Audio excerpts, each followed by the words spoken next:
عرض سلام و وقت بخیری خدمت همه دوستا و اعضایی که اینجا حضور دارن. آرزو دارم که همه شما دوستا خوب باشین و در بهترین حالت ممکن تان قرار داشته باشین. بنده معرفی کوتاه از خود می داشته باشم. خیرخواه هستم، تریدر، معامله‌گر و همچنان تحلیلگر و سرمایه‌گذار مارکت های مالی دنیا.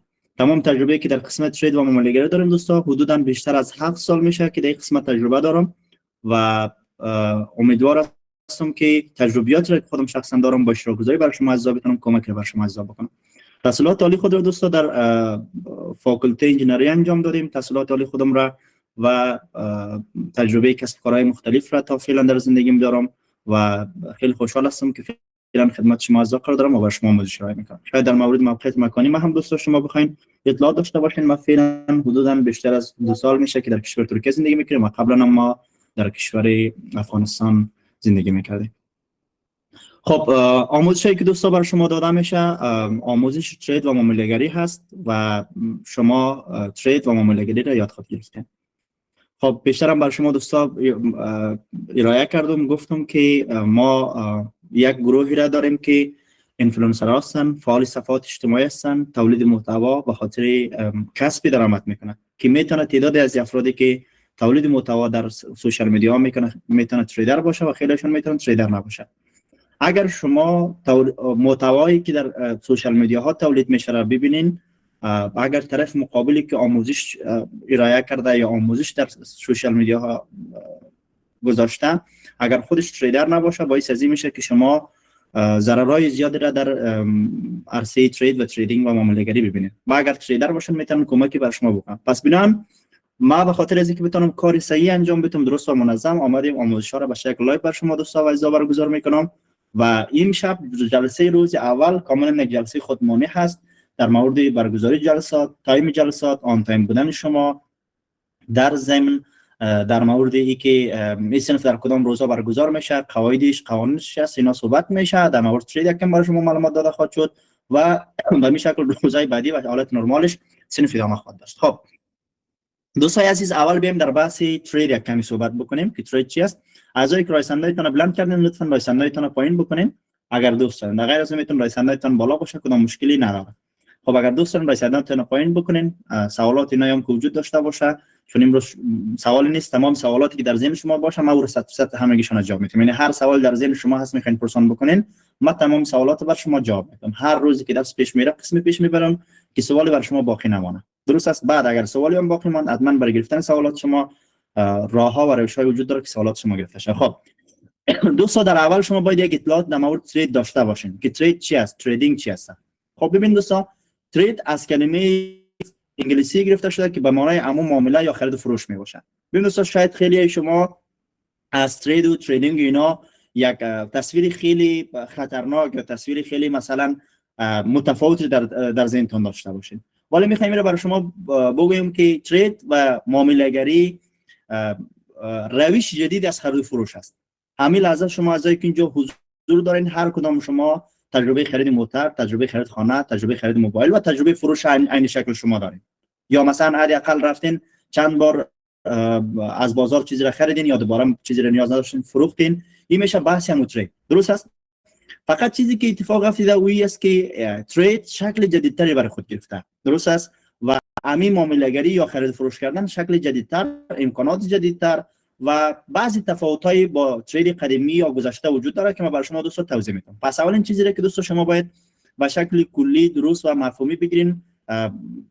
رسیدن به مفهوم ترید است که ترید دوستا خرید و فروش کردن، معامله کردن است. یعنی شما میخرین، میفروشین، این میشه ترید. درست؟ و وقتی که شما خرید و فروش را انجام میدین میشین شما تریدر. درست است؟ پس ان شاءالله همه مفهوم ترید را فهمیدن. فقط چیزی که اینجا اتفاق افتاده دوستان است که عمو خرید فروش از خود بعضی قواعد و قوانین را داره. درست است؟ بعضی نظم ها داخلش وجود داره، اصول وجود داره که شما کافی است بیاین، چون تجربه خرید فروش شما دارین و فعلا تازه قرار است بیاین قواعد خرید فروش در مارکت های مختلف را یاد بگیرید که در کدام مارکت شما میخواین ترید بکنین. باید دانش ابتدایی یا اطلاعات مرحله مبتدی شما داشته باشین تا بتونین اقدام بکنین برای پروفشنال شدن یا پیشرفته شدن در قسمت ترید و معامله‌گری کردن. درست است؟ خب ببین دوستان، مثلا من برای شما یک مثال میتونم.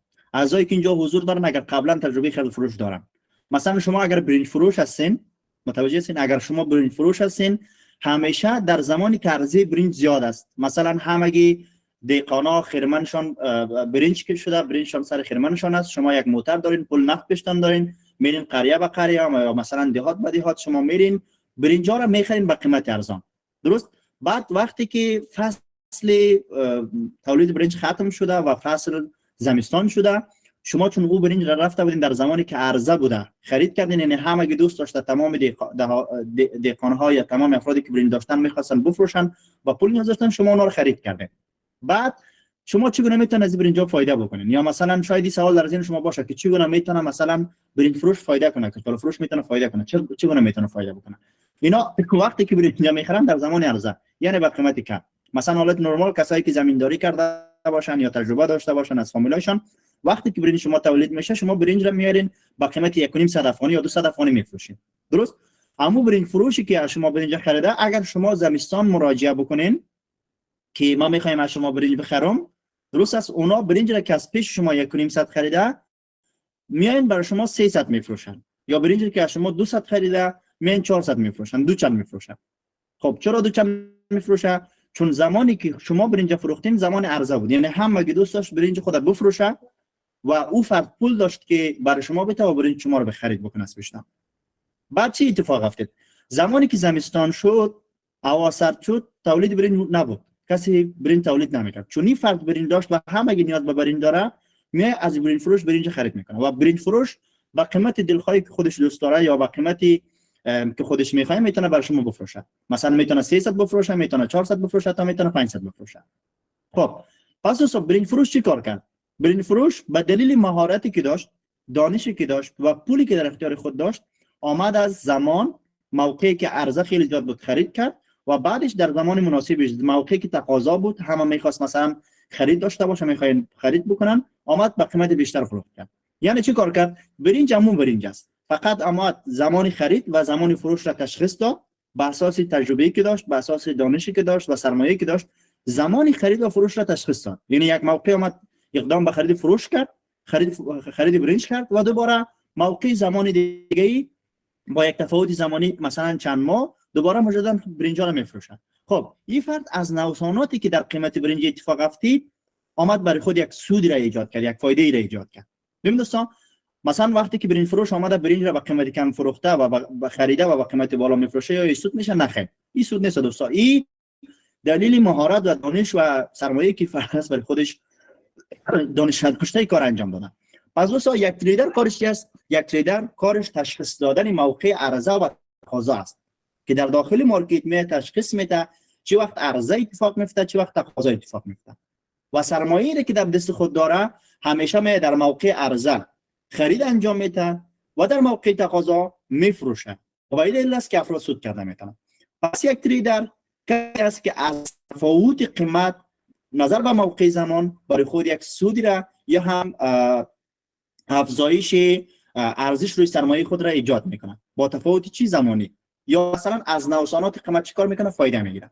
خب ببینید دوستان، اول شما باید بفهمید که شما کی هستین و قرار است چیکار شین. شما قرار است یک تریدر شین. شما کسی خود بودین که آمده تشخیص میدین که در مقابل کدام ارز، کدام جفت ارز چی تغییر اتفاق میفته، چی نوسانی در چه زمان اتفاقات افتید و شما می نوسان گیری میکنید. از نوساناتی که اتفاق افتیده میتونید برای خودتان سود ایجاد بکنید یا فایده ایجاد بکنید یا هم ارزش افزوده روی سرمایه‌ای که در دستتان داره ایجاد بکنید. پس یک تریدر کسی است که موقع خرید و فروش را می تشخیص میده، موقع عرضه و تقاضا را می تشخیص میده، در موقع عرضه میخره و در موقع تقاضا میفروشه و نوساناتی که با قیمت اتفاق افتیده را برای خود یک سود یا هم ارزش افزوده روی سرمایه خود ایجاد میکنه و میشه که همیشه میتونه پولای بیشتر و بیشتر به دست بیاره. خب حالا دوستان شما مفهوم ترید فهمیدین، همگیتون فهمیدین که شما قرار است کی شوین، چی کارا شوین، چی کار را انجام میدین و تریدر کی است، چگونه سود میکنه، چگونه فایده میکنه. خب بنابراین دوستان گفتم همه شما خود تریدر هستین، همه تجربه ترید دارین به شکل سنتی، همه شما تجربه خرید فروش در بخش‌های مختلف در زمانهای مختلف را دارین. درست است؟ پس بناهن شما کسی شدین که میاین از نوسانات یا هم تفاوت قیمت نظر به زمانی که اتفاق میفته شما سود میکنید. مثلا اگر شما کسی هستین که دنبال کننده بازار کریپتو هستین. درست است؟ امروز همگی مثلا قیمت بیت کوین است 44000 42000 43000. همگی میگه بیاین بیت کوین بخرین. درست است؟ چرا میگه قرار است بیت کوین 300000 شود؟ چرا بیت کوین باید 300000 شود؟ چون اینجا یک سایکل، یک چرخه وجود داره که عرضه و تقاضای بیت کوین است.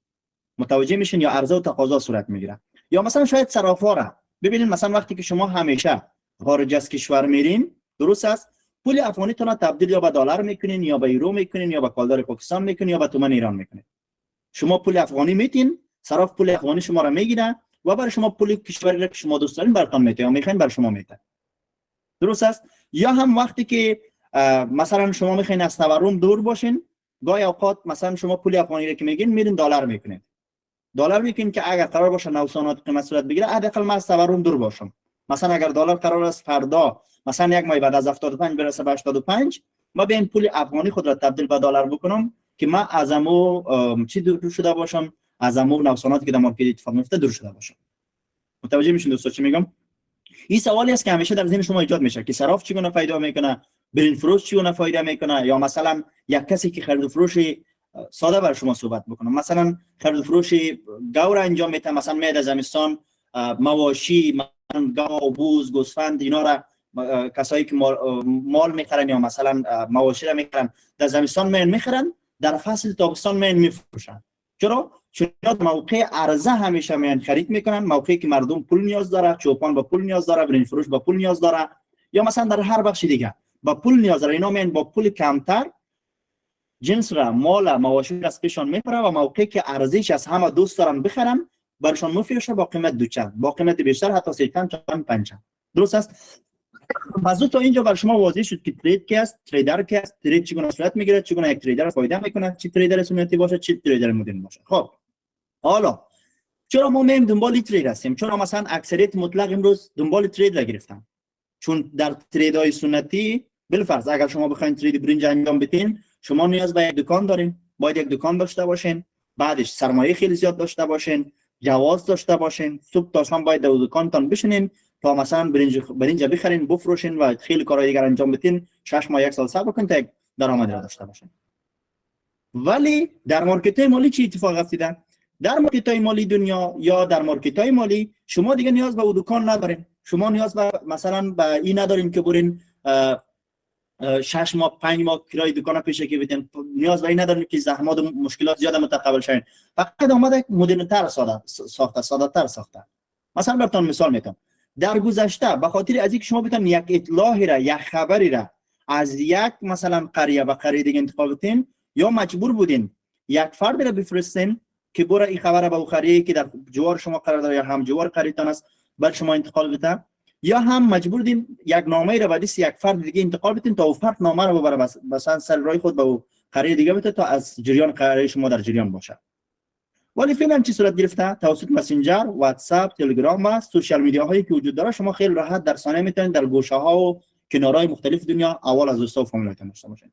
دوستا پس وقتی که میتونه ارتباطات ساده شود، ارتباطات مثلا برقراری ارتباطات با سادگی انجام شود، پس ترید و خرید و فروش و معامله‌گری عین شکل میتونه به می سادگی شود. خب بنان تصویر را که شما دوستا میتونید ترید داشته باشین امی است که شما مثلا میایین بعد از این خرید و فروش را در حالت مدرن تر انجام میدین، دیگه نیاز ندارین یک نفر روان کنین برن مثلا در قریه دیگه خبر بده یا مثلا نامه روان کنین انجام بده، فقط شما میایین توسط موبایل، توسط کامپیوتر، امکاناتی که در دستتون دارین، اینترنت خرید فروش انجام میدین و از همین خرید فروش که انجام میشه نوساناتی که اتفاق میفته یک نتیجه رو برخورد میشه. خب ببین دوستان عزیزی که شما اینجا حضور دارین، پیشنهاد ما بر شما است که اگر شما دنبال یادگیری ترید و معامله‌گری هستین، لطفاً در تایم ها همیشه آن تایم جوین شین، رفت و آمد نکنین، یا هم اگر اتفاقی مثلا کسی اینجا جوین شده و مثلا نمیفهمن که کجا جوین شدن، اینجا صنف ترید است. اگر شما علاقمند یادگیری ترید و معامله‌گری نیستین، اینجا جای شما نیست. اگر شما علاقمند یادگیری ترید و معامله‌گری هستین، صنف ها را به شکل درست همه روزه تعقیب بکنید، شما به یک نتیجه خواهید رسید. درست است؟ اینو بر دوستای گفتم که اگر آمدن به شکل ناخودآگاه شدن میتونن ترک بکنن صنف و کسایی که خودآگاه هست شما باشین، جای شماست و من هم به اساس تجربیاتی که دارم برای شما تمام اطلاعات را به شکل درست انتقال خواهم. خب دوستان بحث ترید شما فهمیدین. کسایی که ترید فهمیدن چی است رایسند خدا بالا رو کنن بفهمین که چند نفر فهمیدن ترید کی است، تریدر کی است، چگونه فایده میکنه یک تریدر، چه کار یک تریدر انجام میده و تریدر به کی گفته میشه. از که فهمیدین رایسند تن بلند بکنین ببینیم که از 212 نفر چند نفر فهمیده که ترید چی است، چگونه صورت میگیره، تریدر به کی گفته میشه، چگونه یک تریدر فایده میکنه. کسایی که فهمیدن رایسندشون بالا بکنن. خب ما 212 نفر داریم. از 212 نفر حدوداً چیزی کم بیشتر از 100 نفر فهمیده که ترید و تریدر چی است. پس دوستان بنان اگر شما میخواین دکتر شوین باید اول بفهمین که دکتر کی است، چی کار میکنه و دکتر چگونه سود به دست میاره. اگر میخواین انجینر شوین باید بفهمین انجینر کی است، چی کار میکنه و چگونه سود به دست میاره. اگر شما تصمیم دارین تریدر شوین باید بفهمین ترید کی است، ترید چی است، تریدر کی است و تریدر چگونه به سود به دست میاره. که به شکل کامل، واضح و مفهومی به هر روش ممکنش برای شما دوستان توضیح دادم. اگر هنوزم نفهمیدین به امکان خیلی زیاد بازپخش ویدیو را امید جان در یوتیوب هم بر شما بگذاره که شما مجددا دوباره بشنوین حرفا را، ان شاء الله مفهومش را میگه. پس دوستان ما به شکل ساده گفتیم ترید خرید و فروش است. تریدر کسی که خرید و فروش انجام میده. تریدر چگونه فایده میکنه؟ از نوساناتی که در قیمت اتفاق میفته، از بالا و پایین رفتن قیمت چیکار میکنه؟ مفاد میکنه. صراف چگونه فایده میکنه؟ از بالا رفتن و پایین رفتن قیمت جفت ارزا. یک تا دکان برش کرایه گرفته، مالیه داره، خیلی مشکلات دیگه داره و هر روزم باید در دکان خود باشه. شما چی کار میکنین؟ شما اینمی کار صراف را انجام میدین، دیگه نیاز به دکان ندارین، نیاز به بودن در دکان ندارین، نیاز مثلا به جواز ندارین، نیاز به کرایه دادن ندارین. اینا یعنی کار را یک صراف به شکل سنتی با بسیار چالش‌ها و سختی‌ها و سرمایه‌های انگفت فعلا انجام میدن. شما می دانش را یاد میگیرین، میتونین درآمد بیشتر از اونا داشته باشین، تایم کاری کمتر نسبت به اونا داشته باشین و بدون هیچ هزینه کار انجام میده. طلا فروش چی کار میکنه؟ طلا فروش طلای دستی را میخره، کمی کارا برش انجام میده یا ذوبش میکنه، یک چیز جدیدتر از پیش میسازه، یک سود را به دست میاره. از خرید و فروش طلا به دست میاره. بابتش یک دکان باید جای مناسب مثلا کرا بگیره، پول خیلی زیاد داشته باشه، بعدش مثلا پول خیلی زیاد داشته باشه و صبح تا شام باید در دکان خود باشه، دکانش یک موقعیت مناسب هم باشه تا بتونه خرید فروش کنه. شما چی کار میکنین؟ شما میایین کاری را که یک زرگر انجام میده، یک طلا فروش انجام میده، شما خیلی ساده تر با هزینه کمتر، امکانات بیشتر و خیلی ساده تر کار انجام میتین و میتونین سود، درآمد یا هم ارزش افزوده روی سرمایه‌تان نسبت به اونا بیشتر ایجاد میکنین.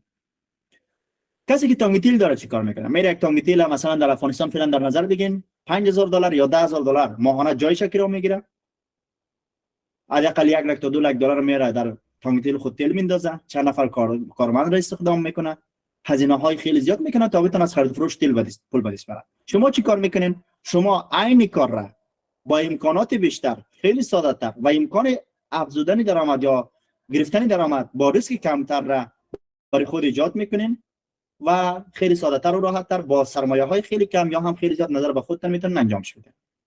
عین شکل این هر بیزنس را که دوستا فعلا یا هر ترید را مثلا شما به شکل سنتی میبینین، میتونن اون را به شکل مدرن انجام بدین، میتونن به شکل مدرن تر بین ترید را انجام بدین و این امکاناتی است که در داخل ترید به وجود آمده.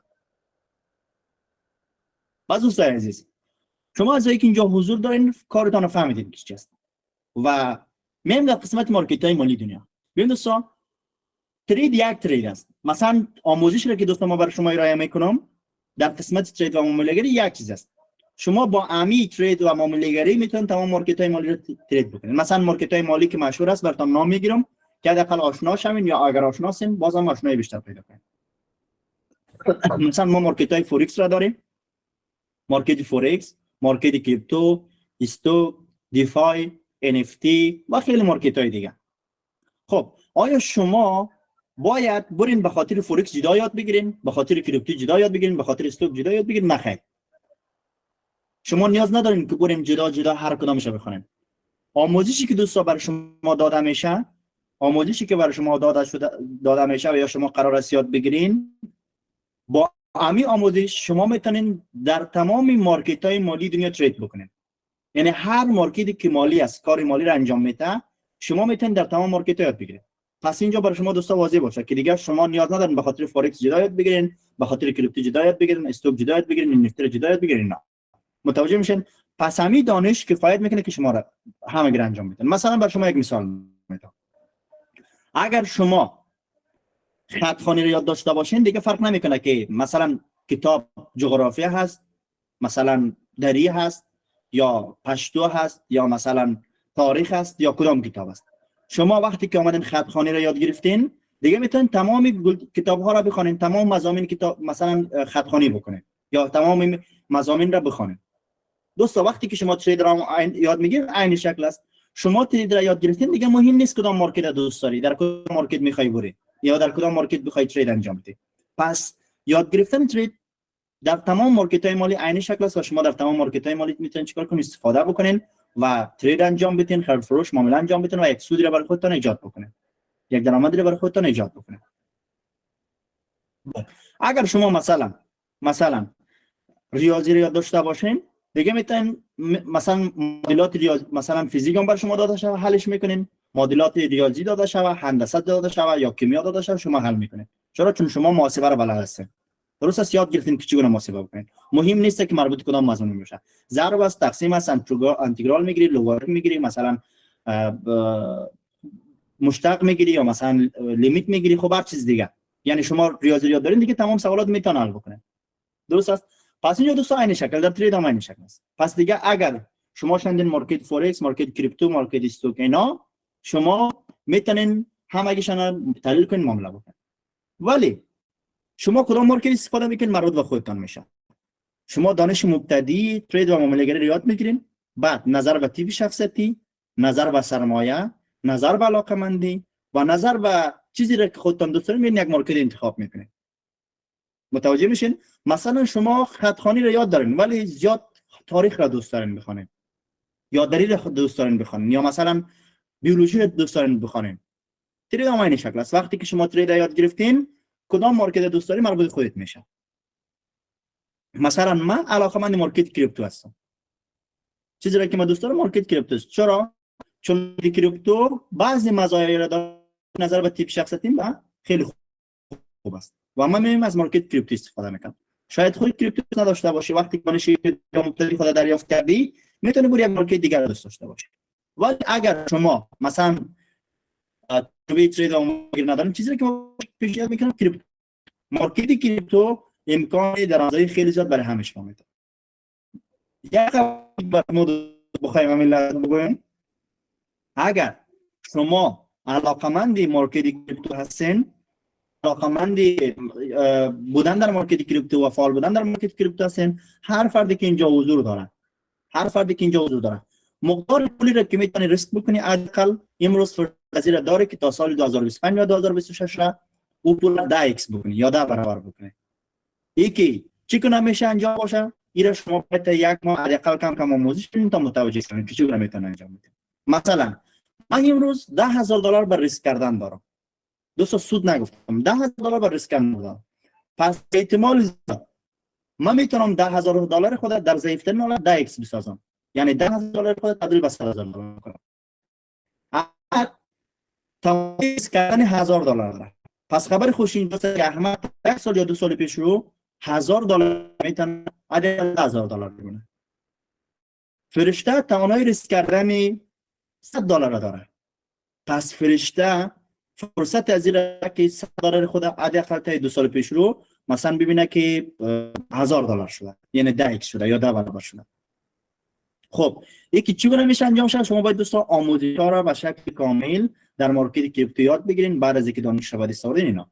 خب من یک جمله دوستان برای شما ذکر کردم، ریسک یعنی از دست دادن. ما آماده هستم مثلا $10,000 بالفرض از دست بدم. درست؟ پس وقتی که من آماده شدم که $10,000 از دست میدم، طرف دیگه چیزی که من امکانش هست پول خود 100,000 ببینم. با چی دلیل؟ مثلا ما چیزی به نام بورند داریم، چیزی به نام بیت کوین هاوینگ داریم در مارکت کریپتو، یا مثلا افزایش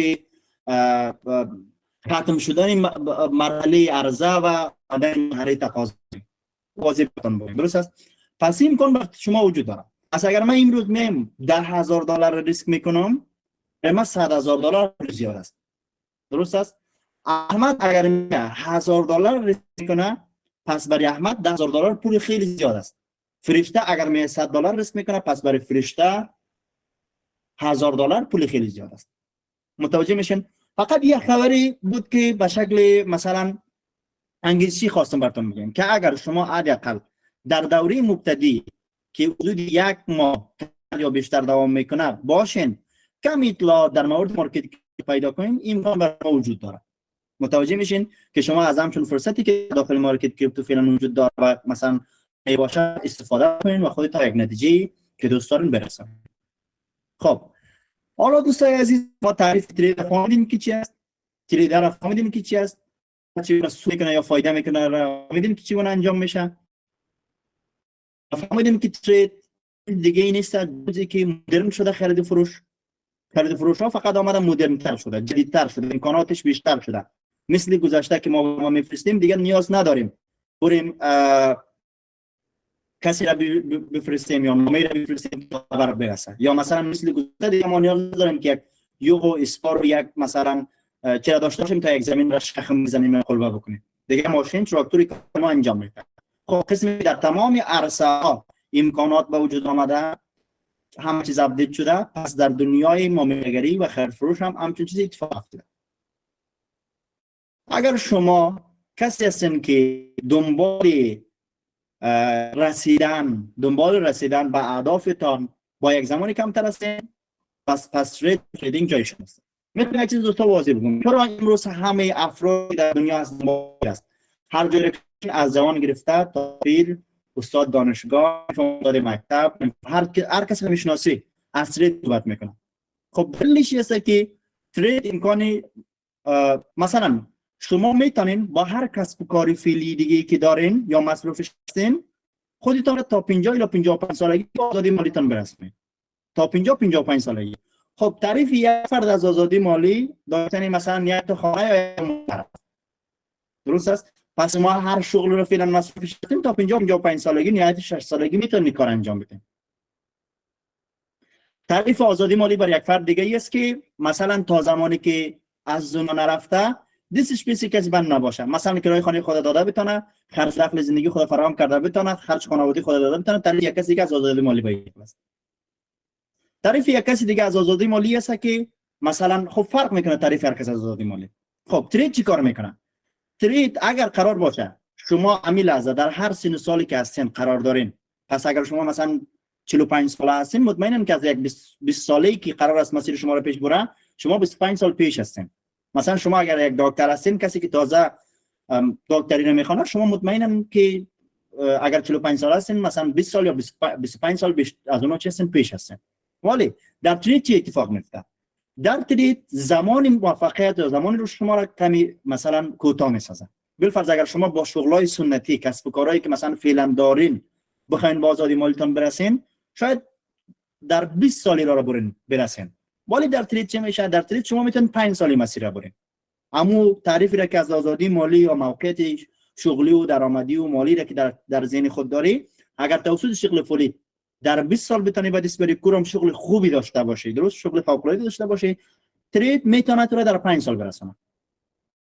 پس دوستان یک چیز برای شما واضح باشه، همیشه شما در سوشال میدیا ها یا مثلا گفتم وقتی که اینفلوئنسرها می باید چیزای جذابی را بگه که شما مثلا علاقمند شین، اونها رو فالو کنین، ویدیوهاشون رو ببینین، ویو بخوره تا اونا بتونن از پلتفرم هایت بکنن. پس دوستان ترید مسیر یک شبانه پولدار شدن نیست که شما مثلا امروز اومدین ترید شروع کردین، سال 2024 شروع 2024 اومدین، مثلا وسط سال 2024 دیگه شما میلیونر شدین. همچین چیزی نیست دوستان. خب امکان داره، مثلا از امکانی که گفتم بر شما وجود داره، امکان داره شما مثلا روی سرمایه‌ای که دارین اگر دانشی هم نداشته باشین، کسی بر شما کمک بکنه، مثلا سرمایه‌تون رو 10x بسازین یا حداقل 5x بسازین یا 20x در مارکت بسازین. این یک چیزی است، یک شانس است. مثلا اونم در مارکت کریپتو، در بقیه مارکت‌های مالی نه. مثلا در فورکس استوک اینا ما نداریم دیگه این موضوع، فقط در مارکت کریپتو این چیز امکان داره. ولی در حقیقت این که شما ترید را یاد بگیرین، تریدر شین و معامله‌گر شین و بتونین با اون نقاطی که میخواین با تعریف آزادی مالی که بیشتر با شما مقایسه کردم، حداقل شما 5 سال نیاز خود داشتین تا به همچون یک جایگاه برسین. پس اگر بعضی حباب‌ها یا مثلا خالیگاه‌های ذهنی توسط بعضی از افراد و اشخاص برای شما ایجاد شده که شما قرار است 6 ماه، 1 سال، 2 سال یا 5 مثلا 3 سال برین با تارگت های میلیون دلاریتون برسین، شما میلیاردر و میلیونر شوین، این از اینتون بیرون بکنین. شما میتونین در ترید مسیری که قرار است در 40 سال برین در 5 سال برین، مسیر قرار است در 60 سال برین در 10 سال برین. فقط ترید می مسیر بر شما کوتاه‌تر میسازه، درست است، ساده تر میسازه. پس این چیز بر شما واضح باشه. خب آیا امکان داره که مثلا یک فردی که اومد امروز شروع کرده سال بعد به یک نتیجه برسه؟ بله. مثلا اگر شما کسی هستین که تلاش زیاد دارین، پشت کار زیاد دارین، دنبال یادگیری خیلی زیاد هستین، تمرین خوب صحیح میکنین، تحقیق صحیح خیلی صحیح انجام میدین و در کل یک دانش آموز خوب باشین یا کسی که درست فرا میگیره باشین، امکان داره شما مثلا در 6 ماه برسین یا مثلا در 1 سال برسین یا در 2 سال برسین. ولی من فکر نمیکنم در 6 ماه اتفاق بیفته. یعنی اگر شما نابغه هم باشین فکر نمیکنم در 6 ماه به همچین نتیجه برسین. ولی 1 سال یا 2 سال برین، من خودم خیلی از خود در سال 2 اومده به تارگت‌های خوب میرسه. پس اولین چیز دوستان در ذهنتون باید اینجا ایجاد شه که ترید و معامله‌گری قرار نیست شما را در 6 ماه میلیونر و میلیاردر بسازه، یا قرار نیست که مثلا سال اول بگذره شما دیگه میلیونر شدین، میلیاردر شدین، تریلیاردر شدین. این نیست. پس این از ذهنتون دوستان بیرون بکشید. فقط ترید و معامله‌گری میتونه مسیری را که قرار است 40 سال بری 5 سال بری، مسیر قرار است 60 سال بری مثلا در 7 سال بری یا در 10 سال بری. پس اینجا دوستان همگی واضح باشه. چرا؟ چون ما از گذشته دوستان تجربه کردیم. حبابی ای که مثلا یک کسی که میاد ترید یاد میگیره 6 ماه اول میلیونر میلیاردر میشه، در سوشال میدیا ها یا پلتفرم های اجتماعی برشون ایجاد شدن، خیلی اومدن شروع کردن ماه اول گذشته ماه دوم توقع داره میلیاردر شه. خب وقتی که در ماه دوم همچون چیزی اتفاق نمیفته بر شما چی میشین؟ خسته میشین، فکر میکنین دیگه ترید هم دروغ بوده، مثلا همه چیز دروغ بوده. ولی چیزی را که یاد گرفتی دروغ بوده که یک فرد دیگه بر تو گفته، یا مثلا عدم اطلاع، یا مثلا یا هر دلیل دیگه داشته که یک فرد دیگه بر شما گفته. پس ببینید دوستان، شما اگر دنبال این هستین که ترید شما را در 6 ماه میلیونر میلیاردر بسازه، در سال اول شما دیگه با آزادی مالی توسط ترید برسین، تمرین نداشته باشین، پشت کار نداشته باشین، امکان نداره. اوکی دوستان، پس این همگی دوستان برای همتون واضح باشه که تعریف در ذهنتون باشه، نشه که مثلا 5 ماه بگذره 6 ماه بگذره شما در گیر ترید معامله‌گری و گیر ترید باشین، بعدش بگین ما با آزادی مالی نرسیدیم، از زندگی خسته شین، بعد دید منفی نسبت به خودتان، نسبت به ترید، نسبت به معامله‌گری و نسبت همه چیز در دنیا شما پیدا کنید. می‌دونید قسمی که موفقیت در هر کسب و کار دیگه سخت است، در ترید هم سخت است. یعنی در ترید امکان نداره شما با شناختن یک روند، خط روند، فیبوناچی، مثلا خیلی از مسائل دیگه که تکنیکال است یا فاندامنتال است، شما برین با یک فرد متفاوتی تبدیل شون و موفقیت زیادی را به دست بیارید. مثلا شما قرار است دکتر شوین، باید مثلا سیستم افغانستان 12 سال مکتب بخونی، 7 سال دیگه برید مثلا فاکولته را بخونی، 12 و 7 سال خوب شد، باید چند سال دیگه پرکتیک کار بکنی، خب 25 سال. مکتب از چند سالگی شروع کردی؟ از 7 سالگی. خب روی 25 بیا، روی 7 سال بیا 25 دیگه 33 سال، 34 سال، 35 سال. یعنی تو میخوای دکتر شوی، تا 35 شما صاحب درآمد میشین یا بر خود درآمد ایجاد میکنید. پس ترید هم این شکل است. ولی دیگه نیاز نیست که تو بیای 35 سال مثلا تحصیل بکنید یا 25 سال تحصیل بکنید یا 20 سال تحصیل بکنید. اگر آدم پرتلاش باشه قرار است 1 سال 6 ماه یا هم مثلا نهایتش 2 سال یاد بگیری، دانش کسب بکنین، اطلاعات شب دست بیاری، بعدش شما صاحب درآمدهای شوین که در حقیقت رویایی است. این یک واقعیت است که در داخل مارکت وجود داره. پس دوستان عزیز، یک موضوع دیگه هم بر شما میگم. ترید دنیای انگیزه و مثلا انگیزشی نیست. نسبت به ترید شما دوستان دید انگیزشی نداشته باشین. اگر شما یک فرد مثبت گرا هستین و انگیزشی هستین، باید نباشین که در دنیای ترید هم انگیزه است. متوجه میشین در دنیای ترید بیشتر منطق است، دانش هست و اطلاعات است، بلد بودن فرمول ها، قواعد، قوانین اینا است که شما کمک میکنه. مثلا من یک فرد با انگیزه هستم، امروز $100,000 در دست خود دارم، من داخل مارکت میخوام خود تریدر بسازم. اگر به اساس انگیزه بیایم که در مارکت همچین چیزی اتفاق افتاده، من همیشه ضرر خواهد کردم. ولی اگر به اساس دانش بیایم، صفرم باشم بر نتیجه خوب برسم، صفرم باشم میتونم میلیاردر. خب شاید خیلی از شما دوستا بگن استاد ما مثلا خب یا استاد یا رفیق یا دوست بگن استاد ما شرایط اقتصادی ما خوب نیست، آیا ما میتونیم موفق شیم؟ بله دوستا، افرادی را داریم که با $5 شروع کردیم بس تریلیاردر است. میلیونر و میلیاردر نیست، تریلیاردر است، تریلیون دلار داره. بعد استارت از کجا است؟ با $5 شروع کرده بعد استارت. ولی به خاطر اینکه بتونه او $5 به همچون پولی بسازه، شاید 5 سال 10 سال وقت گذاشته، یاد گرفته، بعد او $5 10 سال روش ریت کرده، تبدیل به تریلیون شده. پس به این معنی است که اگر شما پول کم داشتین، زیاد داشتین، یا اگر شما آمدین 3 سال ترید یاد گرفتین، بعد $5 هم داشتین، $5 سال دوم شما تریلیون دلار کرد. نخیر. پس تبدیل شدن $5 هم به تریلیون دلار یا میلیارد دلار از خود زمان میخواد که خودش باید شما زمان دیگر هم در کنارش بگذارین تا بتونن به اون تارگت های بالای مالی برسین. پس شما تعریف فهمیدین، تریدر را فهمیدین که کس تریدر چگونه سود میکنه و مسیر تریدر شدن یا تبدیل شدن به یک تریدر چقدر وقت نیاز داره، زمان نیاز داره، اینا را فهمیدین. اینا به خاطر چی گفتم؟ به خاطر از اینکه اگر شما مثلا به اساس عدم اطلاعات درست یا به اساس عدم آگاهی، یا هم کسی هستین که مثلا وقتی خیلی زیاد ندارین که برای یاد گرفتن، مثلا هر حداقل روز 1 ساعت یادگیری و روز 1 ساعت تمرین را نداشته باشین، پس جای شما نیست. بهتر است که تمام کسب کارهای گذشته و اینایتان مصرف باشین. ولی اگر کسی هستین که میخواین سرعت رشد و سرعت موفقیت و سرعت نتیجه خود را افزایش بدین، اوکی، مشکل نداره، ترید جای شماست. باید به این وقت بگذارین، انرژی بگذارین، یاد بگیرین، آموزشایی که بر شما داده میشه به شکل صحیح تمرین بکنین، عملی انجامش بدین تا بتونین به یک نتیجه خوبی در مارکت‌های مالی دنیا برسید. خب دوستا، آموزش هایی که برای شما ارائه میشه، تمام آموزش ها از روشی که من خودم به اساس تجربه میفهمم نتیجه میده برای شما ارائه خواهد شد.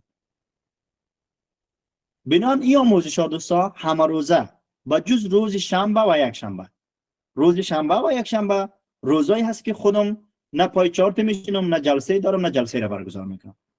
با جز از روز شنبه و یک شنبه همه روزه، مثلا دوشنبه، سه شنبه، چهار شنبه، پنج شنبه، جمعه، این صنفا برگزار میشه هر شب و لینک صنف در امی تایم ارائه میشه و داده میشه و شما میتونید به اینجا شین. بنام دوستان، به خاطر از اینکه شما مطالب و موضوعات را عزیز نتین، پس باید تقسیم اوقات صنفا را بفهمین که شنبه و یک شنبه شما درس ندارین. میتونین اگر اروپا و امریکا و کانادا و یا مثلا کشورهای هستین که شنبه و یک شنبه رخصت است، شما میتونین برین با فامیل، خانواده یا هر کس کار دیگه که دارین در این تایم در اونجا برسین.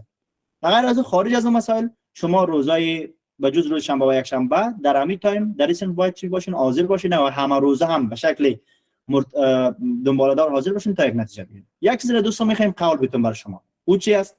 اگر شما یک روز را هم غیر حاضری کردین، مطمئن باشین تمامی رشته های یادگیری را از دست خود داده. چون یادگیری ترید و معامله‌گری عین شکل شبیه خطخانه میمونه.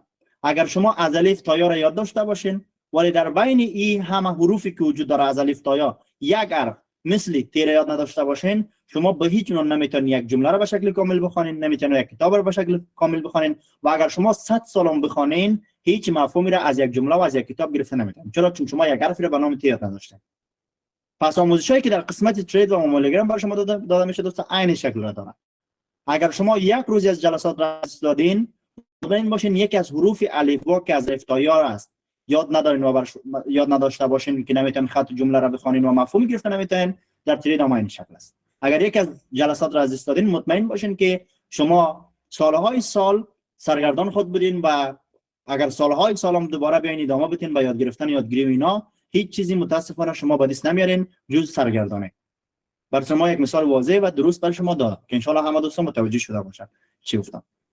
پس میرم دوستای عزیز، در قسمت صنف دوستا، آموزشی که برای شما برگزار شده، اگر اطلاعات کامل از طرف اعضایی که شما را خواستم کمک کنه داده نشده، من برای شما میخوام اطلاعات را کامل بسازم. همه شما اعضا اطلاعات را به شکل کامل بشنوید. اگر کسی اطلاعات را به شکل کامل نمیشنوه، مسئولیت مربوط خودشان میشه.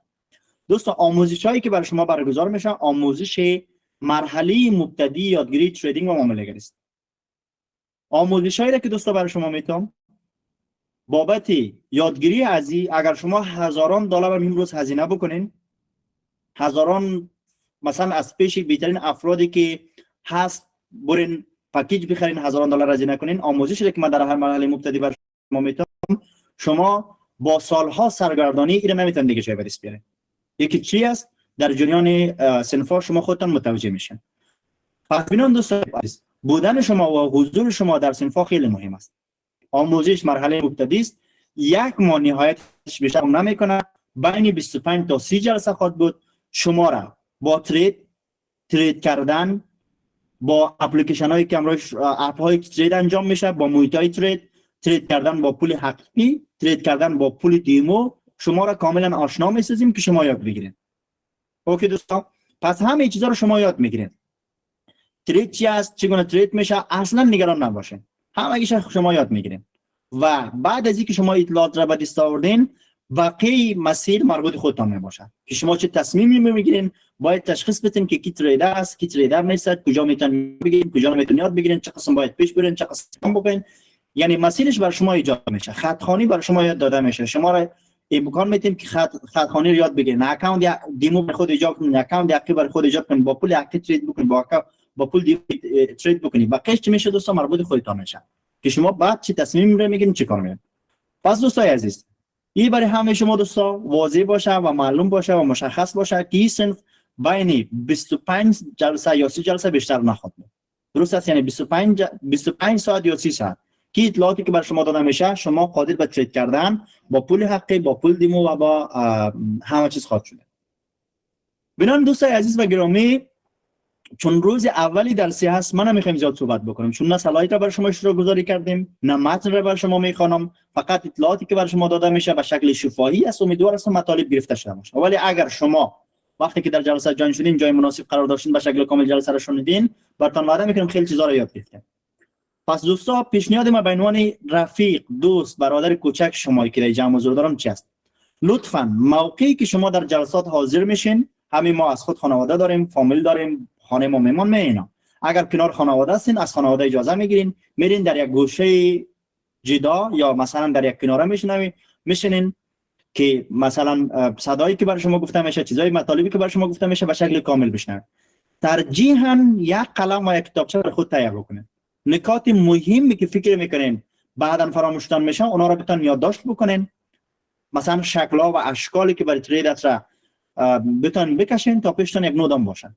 برای شما این پیشنهاد شخصا خودم است. پس دوستا، از فردا اگر امروز جای مناسبی نیستین، فردا جان شدین، حتما یک جای قرار بگیریم که دور از سر صدا باشه، بر شما مزاحمت صورت نگیره، خاطرتان کاملا جمع بکنین، تمام درگیری‌ها و نگرانی‌هایی که در طول روز داشتین کنار بگذارین، بیان در عقب جلسات اینا بشینین که به شکل مفید. اگر قرار ما یک ساعت وقت خود را بر شما دوستان میتونم، کوشش میکنم با مفیدترین شکل ممکنش بر شما مطالب را ارائه بدم. و اگر شما هم قرار است یک ساعت وقتتان را بگذارین، کوشش کنین با مفیدترین شکل ممکنش از زمانی که دارین استفاده بکنین. خب ما یک اصطلاح داریم، تایم از گولد. وقت چی است دوستا؟ طلا هست. یا تا در قرآن کریم هم در سوره والعصر روی وقت و زمان قسم یاد شده. پس دوستا، زمان شما، وقت شما ارزش داره. به همون شکلی که زمان و وقت بر ما ارزش داره، بر شما هم ارزش داره. پس به زمانتون ارزش قائل باشین. خب آخرین جمله که میخوایم بر شما دوستا بگیم چی است؟ اگر شما خیلی چیزا در مورد ترید میفهمین یا هیچ چیزی نمیفهمین یا همه چیز نمیفهمین، میخوایم یک وعده بر شما بدیم، یک قول بر شما بدیم. وعده چی است؟ برای خودتون وقت بدین. برای خودتون چیکار کنید دوستا؟ وقت بدین، به من اعتماد بکنید. متوجه میشین؟ توقع نداشته باشین تا یک هفته پیش روز شما تریدر شوین، همه چیز بلد شوین، یاد بگیرین. ما تا 25 تا 30 جلسه که داریم، شما با ترید کردن، چگونگی ترید کردن، چگونه ترید انجام بدین، با پول حقیقی چگونه ترید بکنین، با پول دیمو چگونه ترید بکنین، بر شما یاد میتونم. پس شما کاری که میتونین انجام بدین، برای خودتون وقت بدین و برای ما اعتماد بکنین. ما یک جمله داریم میگه اگر یک باغبان باغ خود غرق آبان بسازه، خارج از فصل حاصل نمیده. پس هم به این مفهوم است که شما اگر بخواید تریدر شوین، نیاز به وقت دارین. صبر، حوصله داشته باشین، باید برای خودتون وقت بدین، برای خودتون فرصت بدین تا بتونین یاد بگیرین. اگر شما از جمله او افراد نباشین، جلسه سوم، جلسه چهارم، جلسه پنجم، نهایتش 10 جلسه 15 جلسه میباشین، بعدش میرین ترک میکنین و از مسیر ترید جدا میشه. پس وقت دادن به خودتون خیلی مهم است. درست است؟ وقتی که تازه یک طفل به دنیا میآید، ما اگر اون طفل تشویق بکنیم نمیتونه صحبت بکنه، ترغیب بکنیم نمیتونه مثلا صحبت بکنه، بخوایم برشون شیرینیام بدیم نمیتونه صحبت بکنه، هر کاری بکنیم اون طفل تازه به دنیا اومده صحبت کردن نمیتونه، راه رفتن نمیتونه. پس دوستا عین شکل است. در ترید هم عین شکل است. شما برای خودتون باید وقت بدین، به مرور زمان آهسته آهسته شما همه چیزا به مراحلی که راه میشه یاد بگیرید. پس میرم دوستای عزیز، روز اولی آموزش و صنف ما بود که صنف شما فردا دقیقاً امی تایم، جز روز شنبه و یک شنبه. مثلا شما شنبه که آمد، درست است، شب شنبه جلسه نداریم. یک شنبه آمد، شب یک شنبه شما جلسه نداریم. درست است؟ مثلا جمعه است امروز، براتون مثال میتونم. جمعه است، شب جمعه شما جلسه داریم. پنجشنبه شب پنجشنبه شما جلسه داریم. پس اگر دیدین که شنبه است، شب شنبه خاطرتان جمع باشه جلسه نداریم. دیدین که مثلا دیدین که یک شنبه است، شما شب یک شنبه دیگه جلسه نداریم. خب ببینید دوستان عزیز، وقتتون بیشتر نمیگیرم. شما در مورد ترید فهمیدین، تریدر که از فهمیدین، چگونه سود میکنه فهمیدین، و در مورد از اینکه شما چگونه باید مطالب را یاد بگیرین، چگونه برای خود وقت بگذارین، چگونه میتونین مسیر موفقیت را کوتاه بسازین، همه چیزا برای شما آموزش داده شد، اطلاعاتش داده شد. فردا بخیر سلایت ها برای شما اشتراک گذاری میشه، مطالب برای شما اشتراک گذاری میشه، اسکرین شیر میشه، شما هم مطالب را میتونین ببینین و در جلسه فردا چیزای خیلی خوب و عالی را یاد میگیرین. دوستان من شخصا خودم اگر به عنوان یک فرد که اطلاعات خیلی کم یا اطلاعات مبتدی در مورد ترید دارم یا اصلا هیچ اطلاعات را ندارم، اگر بخوایم خود جای شما قرار بدم، هیجان خیلی زیاد در یادگیری دارم و هیجان خیلی زیاد به ارائه اطلاعات و مطالب به شکل درست و منظمش برای شما از یادم. چون خودم آموزش‌های و اطلاعات را که ما خودم دوست به دست آوردیم حاصل 7 سال تجربه است. 7 سال یادگیری است. 7 سال عمر عزیز و نازنین خود، بهترین سالهای عمر خود به خاطر یادگیری مطالب گذاشتیم. پس دوستان اگر قرار باشه این اطلاعات و این مطالب را ما برای شما در مقابل پول بفروشم، اصلا هزینهش قابل محاسبه نیست. پس ببینید این یک عادی است که صرف ما برای شما ارائه میشه. قسمی که برای شما دوستان گفتم بهترین سالهای عمرم را، بهترین وقتم را، بیشترین انرژیم را و یعنی در کل حاصل سالها تجربه، زحمت، پشتکار و تلاش است که ما برای شما ارائه میکنم. و چیزی که دوستان برای شما ارائه میشه یک هدیه است، یک تحفه است. دیدی رایگان بودن نسبت به جلسات نداشته باشین. چرا؟ چون ما وقتی یک چیز رایگان به دست میاریم هیچ پاسی، هیچ ارزشی به چیز رایگان ما قائل نیستیم. ولی وقتی که یک هدیه را به دست میاریم، یک تحفه را به دست میاریم، اگر او هدیه یا او تحفه یک افغانی ارزش داشته باشه، پیش ما خیلی ارزش و پاس داره. یک فرد عزیز و ارزشمند برای ما مثلا او را برای ما بده، او برای ما بسیار ارزش داره و بسیار ارزشمند پیش ماست. پس دوستان بنان ایره شما متوجه باشین، اگر قرار باشه این اطلاعات و این معلومات شکل پولی راشه، ما خودم شخصا انمی اطلاعات را که در یک ماه فعلا میم برای شما به شکل گردیت تقدیم میکنم، ما باش دوستا باور بکنید که $3000 دریافت میکنم. متوجه میشین؟ پس اطلاعاتی که برای شما دادم دوستا یک هدیه است، یک تحفه است. ببینید دوستا چیزی دیگه که میخوایم براتون بگم، اطلاعاتی که دوستا برای شما داده میشه به اساس تصمیم شخصا خودم است. هیچ جبر و اکراه بالای من نبوده که ما به میره برای شما ارائه بکنم. پس دوستا یاد داشته باشین که هیچ وقت نیاز به تشکری کردن نیست که شما فردا پس فردا بیاین تشکری بکنین بابت اطلاعاتی که ما برای شما داریم. خودم تصمیم گرفتیم بدون هیچ جبری، هیچ اکراهی، هیچ چیزی دیگه، تصمیم شخصی خودم هست، آمدم یک هدیه را برای شما تقدیم میکنم و شما به هیچ عنوان احساس زیر نکنین که شما مدیون ما هستین یا مدیون ما شدین یا مثلا گاهی اوقات بر شما یک جمله در ذهنتون ایجاد شد که بابتش تشکر بکنین. نه خیر، به هیچ عنوان. فقط اطلاعاتی که برای شما داده میشه، معلوماتی که برای شما داده میشه، چون یک هدیه است پاسش را داشته باشین و زمانی که یک ماه ختم میشه یا مثلا 25 روز جلسه ای که ما 30 ساعت جلسه ای که داریم، یگانه چیزی که ما میخوایم شما داشته باشیم اون است که پاس جلسات را داشته باشین، پاس اطلاعات و معلومات، دانش، آگاهی و اطلاعاتی که بر شما میشه داده باشین. چون متاسفانه میفهم همیشه من خدا شخصیت ها هستن، افرادی که اینجا حضور دارن شخصیت های خیلی زیاد هستن، ولی متاسفانه خیلی انسان هایی هم در دنیا هست که بی پاس میباشه. فقط چیزی که ما شما خواهان هستم هیچ جبری، هیچ اکراهی نیستم، ما با تصمیم شخصی خودم اومدیم این کار انجام دادم، برای شما اطلاعات میتونم بدون هیچ از این اینا. پس نیاز نیست شما تشکری بکنید یا احساس مدیون بودن یا متشکر بودن یا تشکری کردن را از ما داشته باشین. و کوچکترین خواهش را که شما دوستا دارم این است که زمانی که 25 روز 30 روز بیشتر از ما جلسه دارین، حداقل پاس وقتی را که ما برای شما میگذارم و پاس اطلاعات و دانش را که برای شما داده میشه کوششون همیشه داشته باشین. چرا؟ چون وقتی که شما این کار انجام میتین مطمئن باشین از یک جایی، از یک روشی، از یک طریقه بر شما داده میشه. ما دوستا آموزشی که برای شما ارائه میکنم مطمئن هستم و باور دارم و اعتقاد کامل دارم که خداوند از یک راه دیگه، از یک مسیر دیگه، هزینه را که مثلا قرار باشه بابت از این جلسه دریافت بکنم از خیلی از افراد، صدها و صدها برابرش برای من خواهد داد. این اعتقاد و باور قلبی خودم هست که دارم. متوجه میشین دوستا؟ پس بنابراین اگر شما هزینه بابت جلسات پرداخت نمیکنین، کسی بالاتر از ما و شما و بالاتر از همه افراد در دنیا وجود داره که به نام خداوند است که پاداش و نتیجه این کاری که من انجام میتم برای من میده. درست است؟ شما هم فقط کوچکترین خواهش من است که پاس اطلاعات، وقت، تایم و انرژی که بر شما به شکل لایو داده میشه را داشته باشین و فراموش مثلا هیچ وقت نکنین و شما هم کوشش کنین وقتی که اطلاعات را یاد گرفتین در مرحله ای رسیدین که میتونین کسی دیگه را کمک بکنین، شما میتونین بازی کار دوستان انجام بدین. پس دوستان بود جلسه امروز ما. فردا در همین تایم صنف شما شروع میشه. فعلا برای همه شما وقتی خوش میخوایم. آرزو دارم که خوب و سر حال باشین تا فردا را که یک جلسه خیلی خوب و عالی و پرمفهومی را داشتیم منتظرش باشین. فعلا همه شما را بالای من میسپارم تا فردا متوجه خودتان، حس حالتان، قلب زیبایتان، فامیلتان، خانواده‌تان، متوجه زمانتان، همه چیزتان باشین. تا درود بعد بدرود همه شما از داره بالای من میسپارم. خدا نگهدارتان. الله نگهدارتان تا درود بعد بدرود. خداحافظ همه شما دوستان عزیز. الله نگهدار.